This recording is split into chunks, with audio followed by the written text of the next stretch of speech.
শুধু আমি না, স্বয়ং প্রধানমন্ত্রীও আর আপনাকে গ্যাস সরবরাহ করতে পারবে না। আচ্ছা, আমি একটা গ্যাসের ব্যাপারে একটা কথা বলি। হ্যাঁ, আচ্ছা, আমি যদি আপনাদেরকে বলি আজকে এখানে দাঁড়ায়া যে আন্টি আপনারা যদি আমাকে ভোট দেন আমি আপনাদেরকে গ্যাস সরবরাহ করব, হ্যাঁ, আপনারা খুশি হবেন না? ভোট দিবেন না?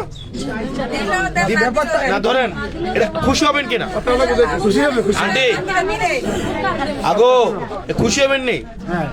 এটা কইলে তো খুশি হইবেন নাকি খুশি হবেন না? বড় খুশি হবে। এবার শোনেন, আমি মিথ্যা কথা বলে আপনার কাছে ভোট চাইলাম, ভোট দিলেন, আপনি 6 মাস পরে দেখলেন গ্যাস আসতো না। যতবারই রাঁধতে যাবেন ততবারই আমার গালাগালি করবেন যে কি যে কইছে কি হাতের ফুটে ভোট দিব, গ্যাস বলে দিব, গালাগালি করবেন না। শোনেন, আমি আপনার কাছে মিথ্যা কথা বলে ভোট চেয়ে আমি আমার নিজের সন্তানকে, আমার নিজেকে আমি গালি খাওয়াইতে চাই না। যেটা সত্য এবং যেটা বাস্তব সেটা আমি আপনাকে বলি। শুধু আমি না, স্বয়ং প্রধানমন্ত্রীও আর আপনাকে গ্যাস সরবরাহ করতে পারবে না।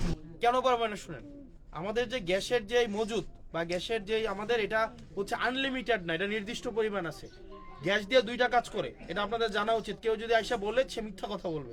গ্যাস দিয়ে হচ্ছে সার বানায়, খেতে যে সার দেয় না ওই সার বানায়, আর গ্যাস দিয়ে হচ্ছে আপনার ইলেকট্রিসিটি বানায়, কারেন্ট বানায়। এখন গ্যাস দিয়ে এই দুইটা বানানো আমাদের বেশি দরকার। গ্যাস দিয়ে যদি আপনি রান্না করে শেষ করে ফেলেন এটা আসলে সরকারের কোনো কামে লাগে না।